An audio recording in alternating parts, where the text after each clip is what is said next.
So for the Indianapolis Colts, this past season was all about a changing of the guard.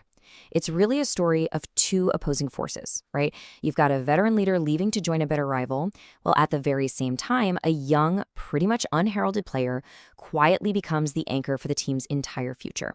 In this explainer, we're going to break down this huge transition, what it really says about the Colts' philosophy, and what it means for their identity moving forward.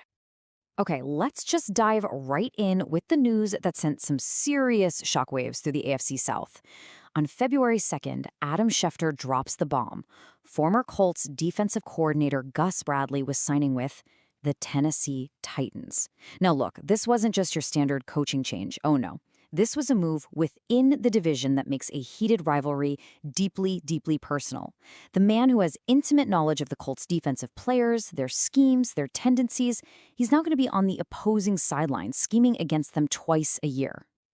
So, here's our game plan for breaking this all down.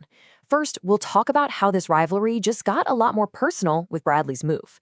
Then, we'll dive into the end of his defensive era in Indy. After that, we're going to look at how an unsung hero emerged on offense. And finally, we'll piece it all together to really understand the new identity the Colts are trying to forge. Gus Bradley joining the Titans isn't just about X's and O's, it's about intimate knowledge crossing enemy lines. I mean, just think about it for a second. Bradley knows the strengths and weaknesses of every single defensive player he coached for years. He knows which cornerbacks are vulnerable to double moves, which linebackers might struggle in coverage, and he knows exactly what blitz packages that personnel is most comfortable with. This just adds a dangerous and, honestly, a fascinating new layer of strategic chess to their two crucial divisional games every single season.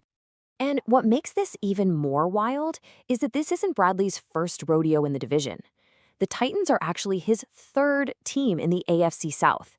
He was the head coach for the Jacksonville Jaguars from 2013 to 2016, and of course, the Colts DC from 2022 to 2024. So he has this insider's perspective on the culture, the players, and the front office philosophies of two of the three other teams in the division. He's not just a new coordinator for the Titans, he's basically a walking encyclopedia of AFC South intelligence, which makes him a uniquely familiar and formidable opponent for Indianapolis. So that begs the question, right? Why did Bradley's time in Indianapolis end in the first place? Well, it wasn't some sudden collapse. It was more like a slow, methodical erosion of effectiveness.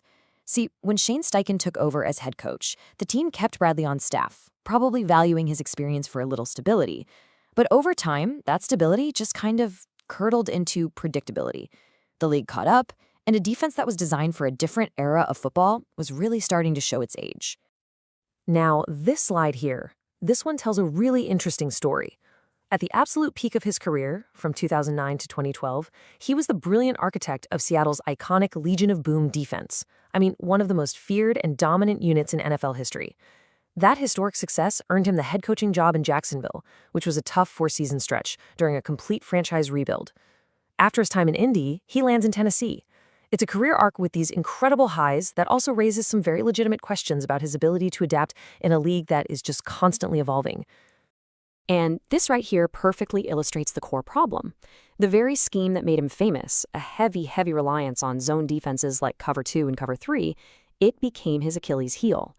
A decade ago, with the physical monsters he had at cornerback in Seattle, it was revolutionary. But the NFL evolves, right? Modern offenses, with all their pre-snap motion, their RPOs, their complex route combinations, they're specifically designed to exploit these exact zones. They'll flood one side of the field with more receivers than defenders, or they'll run a guy straight down the seam to attack that soft spot between the safeties.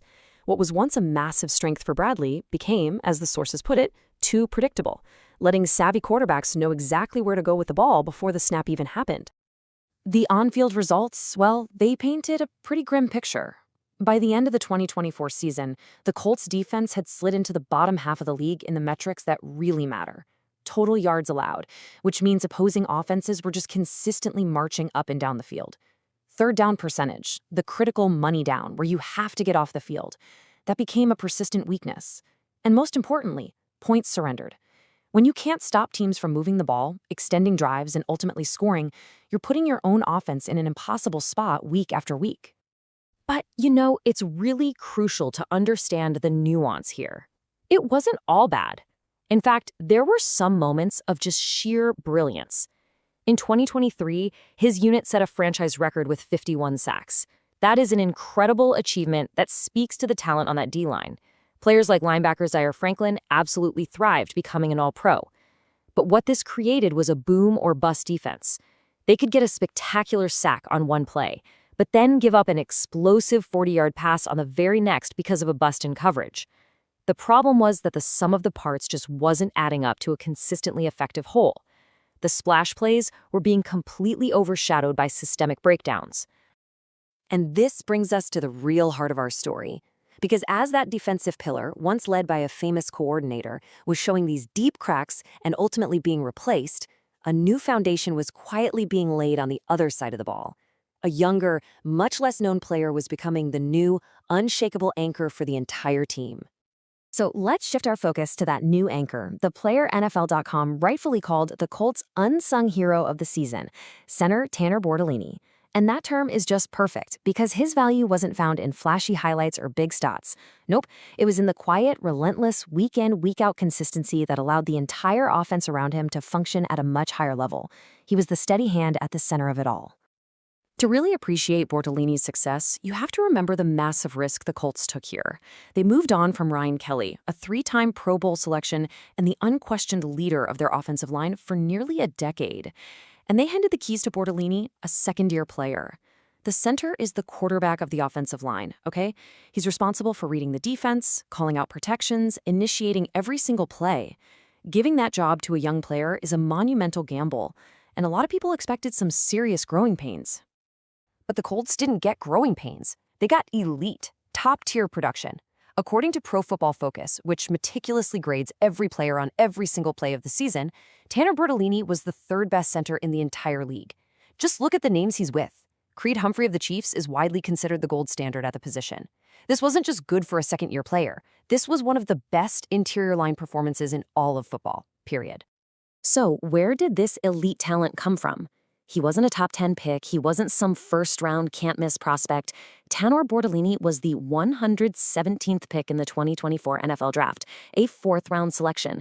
Finding a player who performs at a top 3 level at a critical position in the 4th round is the absolute definition of a draft steal.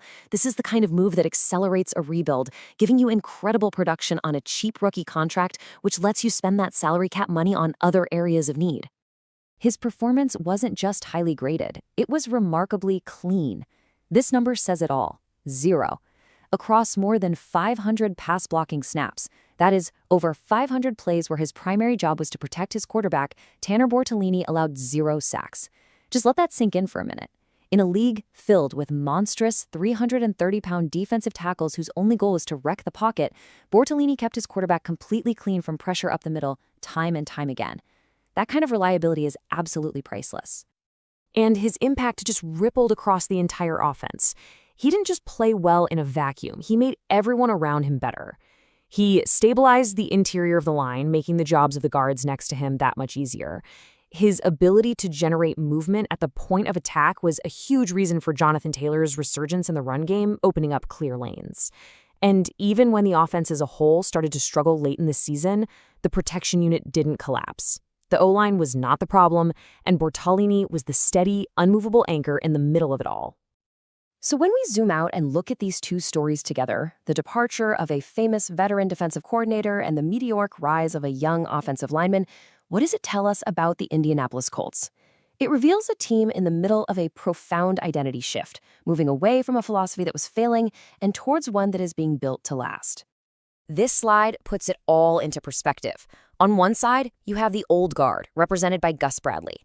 A respected veteran, sure, but one tied to a scheme that had grown predictable and was producing diminishing returns, leaving the entire defense full of question marks. On the other side, you have the new guard, personified by Tanner Bortolini, a young player providing a stable, elite foundation on offense, allowing the team's identity under Shane Steichen to solidify around a strong running game and clean pass protection. The Colts are transitioning from a team hoping its defense could hold on to a team knowing its offense has an anchor to build upon. And that gets to the very heart of why the unsung hero label is so perfect for Bortolini and for the kind of team the Colts seem to be building. See, the most valuable players aren't always the ones making the spectacular highlight reel plays. Sometimes they are the ones whose quiet technical excellence prevents disaster from ever happening in the first place. They are the foundation that allows the stars to shine. Bortolini doesn't have to carry the offense. His job is to make sure it never, ever collapses from the inside out. And he's proven he can do that at an elite level. So the key takeaway is right here in this quote from Michael Green. While the Colts enter the offseason with major questions on defense, needing to find a new coordinator, a new philosophy, and new talent, one of their most critical long-term questions on offense has been answered emphatically. They have found their center for the next decade, a dependable fixture to build their entire offensive line and, by extension, their entire offensive identity around. This leaves us with one final big question. With the offense solidified around a young, elite anchor and a familiar, perhaps predictable defensive mind now scheming for a divisional rival, is this the turning point that sets the Colts on a path to finally reclaim the AFC South? Let us know what you think down in the comments below. If you enjoyed this explainer and want more deep dives into the NFL, be sure to like this video and subscribe to NFL Nexus. It really helps the channel out. Also, to help support what we do, you can check out our collection of football-themed coloring books. They're perfect for kids, grandkids, and hey, even for adults. You can find the link in the description or by scanning the QR code on your screen right now. Thanks for watching.